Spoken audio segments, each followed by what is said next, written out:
Estou tocando um rock, estou tocando chorinho. Mas qual é o tom que você está tocando aí, Márcio? Estou tocando em dó. Eu estou tocando em sol. Não. Vamos fazer uma ruptura. Vamos começar com uma ruptura aqui. O que é isso? Gente, vocês viram que não deu certo. Quem sabe a gente consiga fazer isso mais para frente. Mas boa tarde a todos. Vamos falar um pouco sobre rupturas. E ruptura lembra a gente, e no livro isso está claro, gente, a primeira revolução. Provavelmente alguns de vocês nunca viram isso aqui. Isso mais ou menos nos anos de 1976 a 78, quando a gente vivia a ditadura militar e o sindicato não podia se manifestar. A lei não permitia isso. Assim mesmo, o sindicato começou a se manifestar. E o RH não estava preparado para esse movimento. O RH, então, só fazia folha de pagamento, só fazia a parte cartorial da empresa, mas o RH, propriamente dito, não se fazia porque não existia uma contrapartida. Né? E o sindicato, através das manifestações, começou a forçar a empresa a fazer um RH, porque a empresa até então não tinha um interlocutor. E o RH passou a ser aquela pessoa interlocutora para sentar numa mesa de negociação. E o RH, então, deixa de ser o DP, que vocês muito provavelmente nunca viveram isso, que era o departamento pessoal, e que do DP a gente falava que era o Gerubal Pascoal, o chefe do pessoal, que só fazia caderneta de admissão e de registro, e passou então a ser o RH daí para frente. Claro que naquele momento existiam algumas formas de trabalhar, e aí começaram a se desenvolver algumas ferramentas de trabalho. Começaram a se desenvolver ferramentas na área de avaliação, na área de cargos, na área de treinamentos, que essas ferramentas foram se desenvolvendo durante o tempo. E a primeira pergunta que fica para vocês fazerem uma reflexão é: aquelas ferramentas que até então a gente usava no RH e que uns usam até hoje, elas atendem às nossas necessidades atuais? É isso que a gente precisa começar a questionar. Então, pessoal, a gente chegando, né? Márcio Moreno, Jefferson Leonardo, prazer receber vocês aqui. E a ideia é falar realmente sobre ruptura do nosso livro que estamos lançando hoje. E no final a gente apresenta aí o livro para vocês, ok? Nós vamos falar então o quê? Da avaliação de desempenho, que são uma das ferramentas existentes e bastante usadas dentro da área de gestão de pessoas.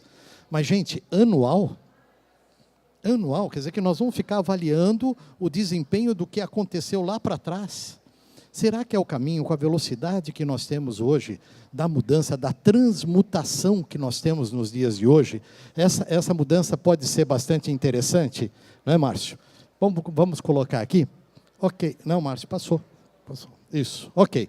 Então, nós poderíamos ficar falando 2 horas aqui, ou mais, ou até quase um workshop de 8 horas sobre avaliação de desempenho. Então, vamos falar sobre 3 pontos importantes para a reflexão de vocês, para a ruptura de vocês. A primeira coisa seria a subjetividade das avaliações de desempenho. Gente, o que é uma avaliação de baixo desempenho, de médio desempenho ou de altíssimo, excelente desempenho? Qual é a métrica, né? Quais são os exemplos? Quais são os parâmetros? Então, a primeira coisa que se deve, e a gente recomenda na ruptura, é fazermos efetivamente, eliminarmos a subjetividade. Anual, nem pensar. Então, hoje está preparado e as ferramentas já estão sendo transmutadas para em tempo real. Fazer uma avaliação em tempo real. Mas aí eu ainda vejo empresas, eu e o Márcio, dentro das nossas consultorias, empresas que a pessoa entra, nem sequer o feedback depois de 3 meses da avaliação de experiência das pessoas. Ainda nós temos o tal do Gerubal Pascoal, ainda tem muitas empresas aí que o Márcio vai falar um pouquinho.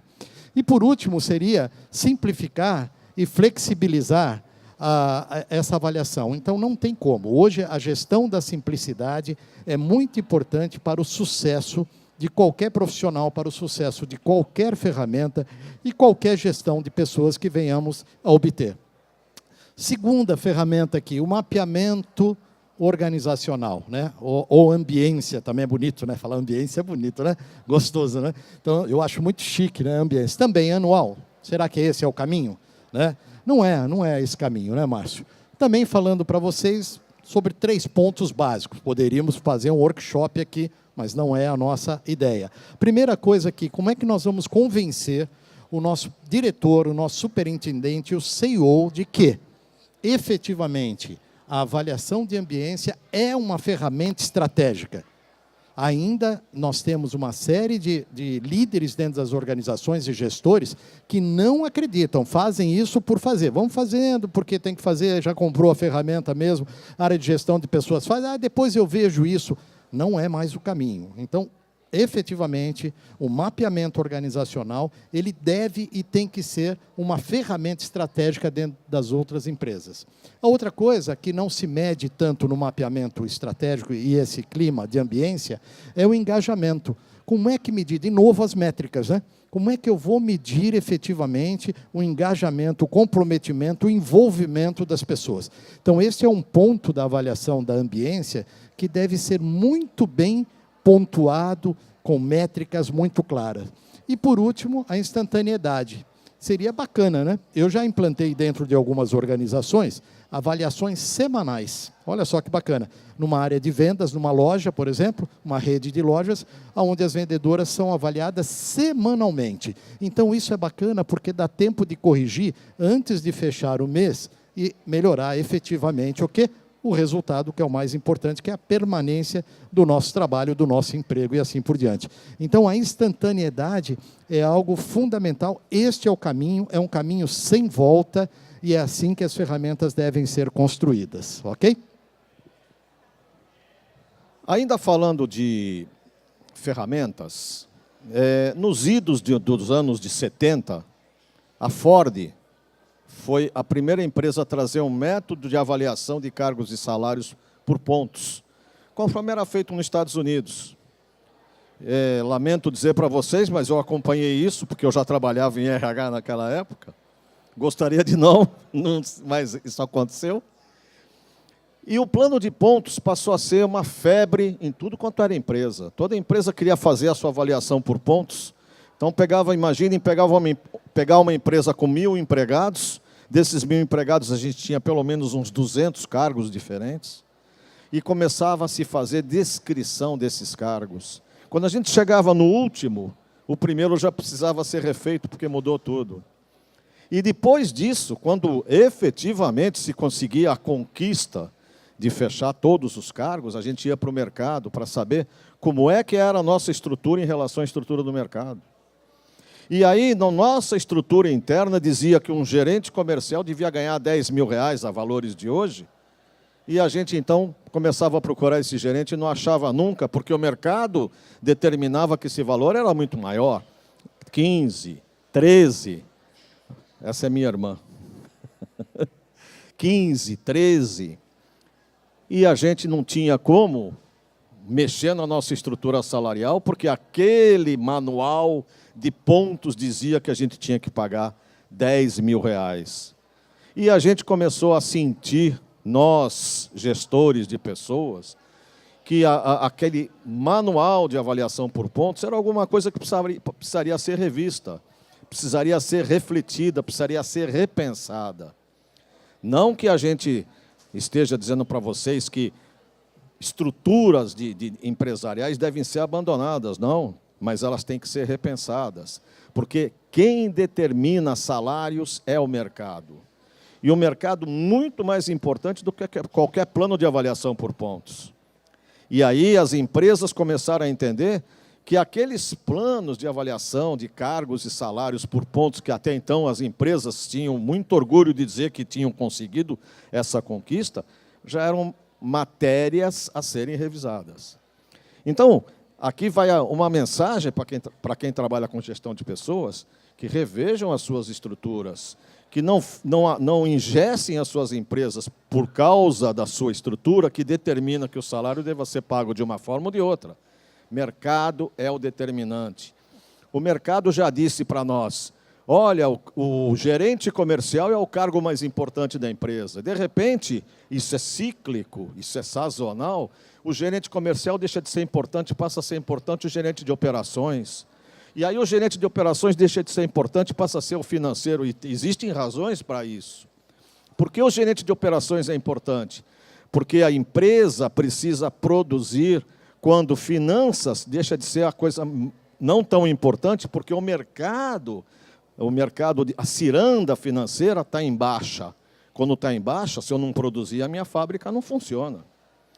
Quando a ciranda financeira está em alta, eu não preciso produzir, porque o que entra de dinheiro na minha empresa, ele se multiplica através das minhas ações financeiras. Então, depende do momento, sazonal. Às vezes, uma função é importante, às vezes outra é importante. Então, é isso que o mercado determina. Mas a minha estrutura salarial não me diz isso. Ela diz que o gerente comercial tem que ganhar sempre X. E não é verdade. Então, é uma coisa que vocês precisam rever. Outra coisa importante, que estamos aqui num congresso a respeito disso, é o famoso LNT, que é o levantamento de necessidades de treinamento. E essa LNT também tem um pecado muito grave. A gente faz uma LNT, que é um levantamento de necessidades de treinamento, para fazer um programa de treinamento para o ano seguinte, que deve ser rigorosamente cumprido. E isso não é verdade. Às vezes aparece um negócio novo como a nova legislação trabalhista, e isso não está no nosso plano de treinamento. E como é que a gente faz? Fica sem saber? Quem trabalha com contabilidade, já ouviram falar de uma coisa chamada IOB? Informações objetivas. A IOB mostra todo dia, toda semana, todo mês, novas alíquotas, novas mudanças de imposto de renda, novas mudanças de legislação fiscal. E se a gente não acompanhar isso, a gente não tem como dar o retorno que a empresa precisa no nosso trabalho. Então, é importante que a gente faça um levantamento de necessidade de treinamento, mas a gente tem que deixar uma porta aberta para que haja uma flexibilidade na necessidade que surge no dia a dia das empresas. Então, o levantamento de necessidade de treinamento tem que ser alguma coisa flexível, claro, em cima de uma estrutura, porque a gente precisa saber quanto que vai gastar. E, em cima dessa estrutura, a gente tem que ter uma flexibilidade, porque as coisas são dinâmicas, as coisas acontecem todos os dias. Alguns cuidados e dicas de treinamento. Quem de vocês aqui já não fez um treinamento empresarial? Você já fez? Você já fez? Você já fez? Você já fez? Já fez? E vocês, quando voltaram para a empresa, multiplicaram isso para os demais? Isso é a importância. Porque senão a gente guarda o conhecimento e não compartilha com a organização. Então, a grande questão de treinamento é: eu saio para fazer um treinamento, eu trago um conhecimento novo e eu compartilho esse conhecimento com a organização. A maioria das empresas não faz isso. O empregado sai, cumpriu aquele programa de treinamento, a minha missão está resolvida, e o empregado, se vai multiplicar ou não, já não é problema meu. Uma outra coisa importante: negocie um plano de ação após a capacitação. Eu me capacitei, eu adquiri novos conhecimentos, eu adquiri novas informações, eu preciso desenvolver alguma coisa que possa fazer com que eu aplique aquilo que eu fui aprender. Aquilo tem que trazer algum tipo de retorno para a empresa. Tá? Charles Darwin dizia o seguinte: não é o mais forte quem sobrevive, nem o mais inteligente, mas o que melhor se adapta às mudanças. Vocês vão ouvir a gente falar muito de mudanças aqui, de rupturas. Tá? Muito bom. Até aqui tudo bem? Estamos falando de rupturas importantes. Comunicação. Quase que eu posso garantir para vocês que dentro das empresas que a gente já atuou, eu e o Márcio, comunicação é o problema número 1 das organizações. Eu só não afirmo isso assim categoricamente 100%, porque eu não tenho uma pesquisa minha efetiva nesse sentido. Mas a comunicação é uma coisa muito importante dentro das organizações. Número 1, organização. Número 2, planejamento. Número 3, execução. não é? Então, a gente tem que lembrar o seguinte, hoje nós estamos numa outra era. E a insegurança também, né? Quem é de vocês aqui, que por questões assim de segurança, passa um e-mail para o seu colega do lado e passa o e-mail para as pessoas, todos os líderes que você acha que tem que mandar, porque todo mundo tem que saber. Guarda a cópia, porque algum dia alguém vai me cobrar isso aqui, não é verdade? Não é assim desse jeito? Agora, o que eu não me conformo é o seguinte, você pega, muitas vezes, manda um e-mail para a pessoa da baia do lado. Do lado, a baia está do lado. Né? As pessoas estão deixando de se conversar um pouquinho. Algumas palestras que a gente desenvolve, eu até recomendo assim, pessoal, converse um pouco mais. Assuntos importantes, manda um e-mail. Mas vai lá, olha no grão dos olhos, né? Porque a tecnologia nos facilita isso de uma maneira bacana. E aí, sobre a tecnologia, eu trouxe uma coisa aqui importante. Tá? A comunicação está aqui, a gente aprende, né? Nos cursos, nos workshops de comunicação, mas se a comunicação não é tão eficaz, vocês sabem a diferença de ser eficiente e eficaz. Eficiente é fazer bem e eficaz é você atingir o resultado além de fazer bem. Mas se não é eficaz, olha o que acontece, a comunicação, como é que ela fica na cabeça das pessoas. Está aqui, ó. Assim, fica o quê? O que é? Páginas em branco, não é? Nós somos as pessoas que, de uma maneira mágica, faz a comunicação acontecer. Isso depende da gente. Basta que eu acredite. Olha só que bacana, né? Está aqui, ó. Aí, de repente, as pessoas surgem na nossa vida. Agora, para a comunicação ser eficaz, efetivamente eficaz, o seu resultado maior, é entender dentro das organizações que as pessoas são diferentes. As áreas são diferentes, setores são diferentes, segmentos são diferentes, o mercado é diferente. E se eu pensar em vocês aqui como diferentes, se eu perguntar as cores que vocês mais gostam, por exemplo, cada um de vocês vai ter uma cor diferente. Mas se você fizer uma comunicação eficaz, olha só o que acontece com a sua comunicação dentro das organizações. Basta eu acreditar que ela fica exatamente assim, colorida e muito mais eficaz. Tá? Palmas para mim, por favor. Por favor. Muito bem, eu faço um esforço danado aqui, né? Pelo menos uns aplausozinhos aqui, né? Ok. Márcio, pode... Não, pode passar. Pode passar. É você. Bom, eu falei para vocês da primeira revolução, que foi aquele momento em que o sindicato começou a ganhar corpo num país que vivia uma ditadura militar, que foi de 64 até 88. A segunda revolução, eu costumo chamar de a revolução da desconcentração industrial. Vou dar um dado para vocês. Em 2002, 23% do mercado de trabalho era da indústria. Em 2012, esses 23% se transformaram em 12%. Hoje, o mercado da indústria, mais ou menos, deve ter entre 8% a 9%.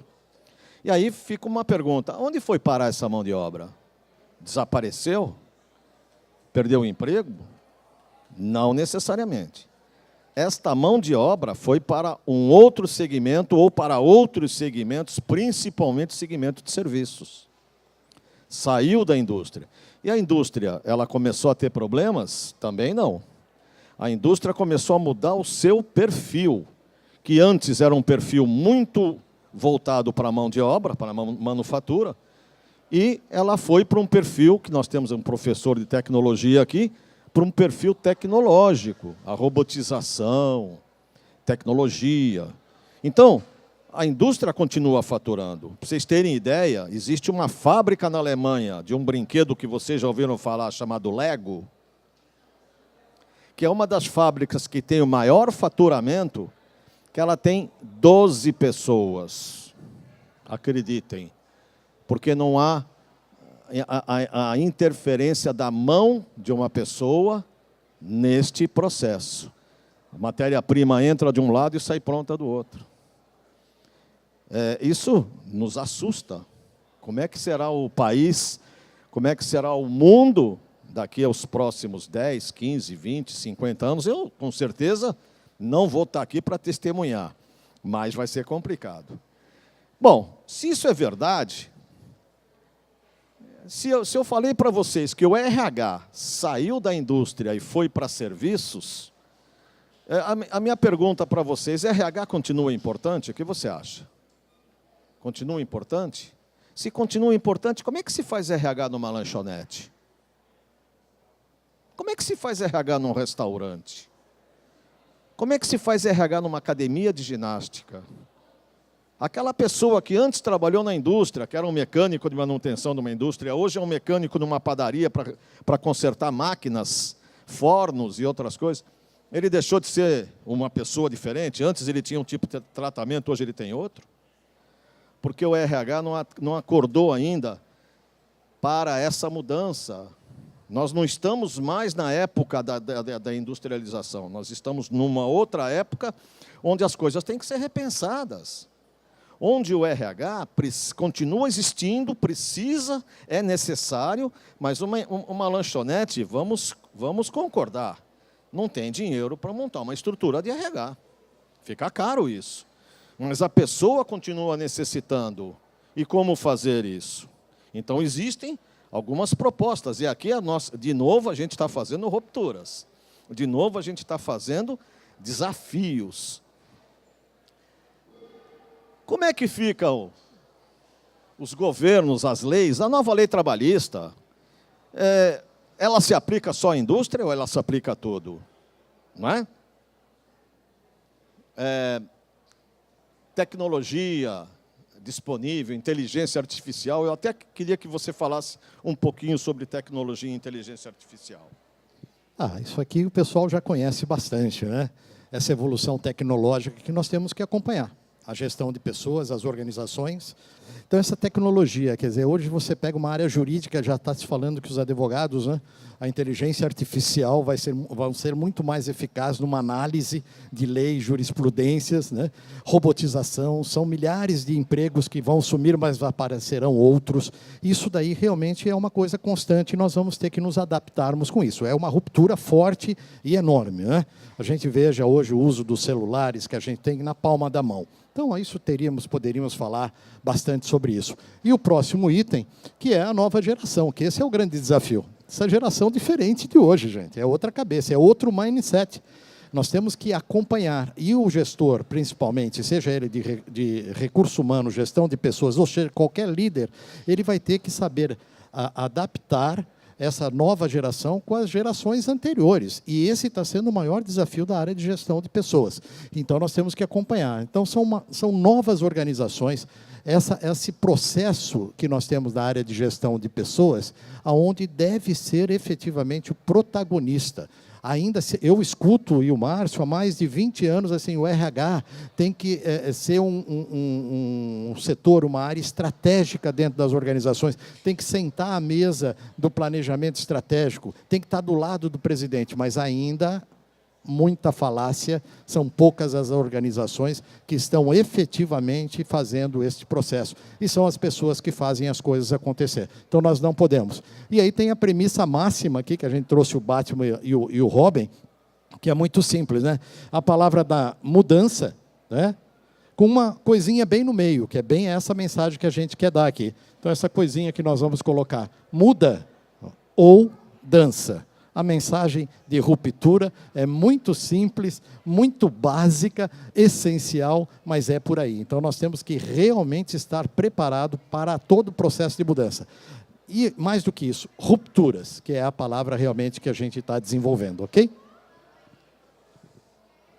E aí, a gente deixa algumas reflexões para vocês. Primeira delas, você acha que vai durar quanto tempo no seu emprego atual? Vocês já pararam para pensar nisso?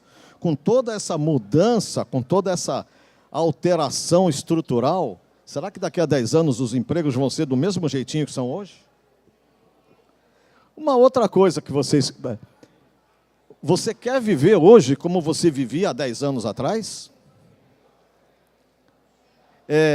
Nós somos professores, tenho aqui alguns outros professores acompanhando, e eu falo isso muito para os alunos.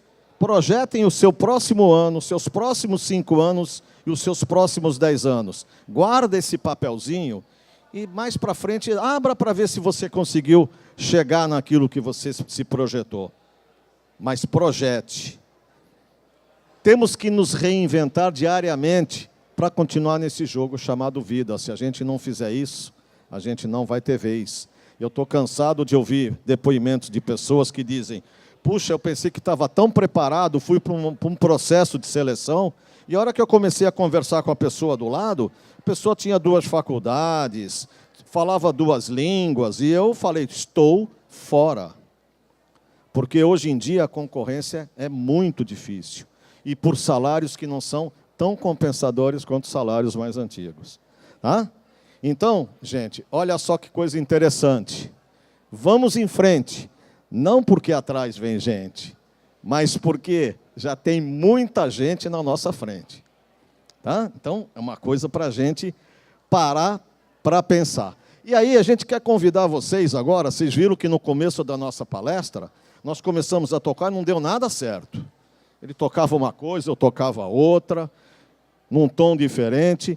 Mas a proposta é que a gente, todos juntos agora, tentem fazer uma coisa harmônica. Então, eu convido vocês, nós, de forma colaborativa, para que a gente chegue num denominador comum. Vocês topam? Então, vamos lá.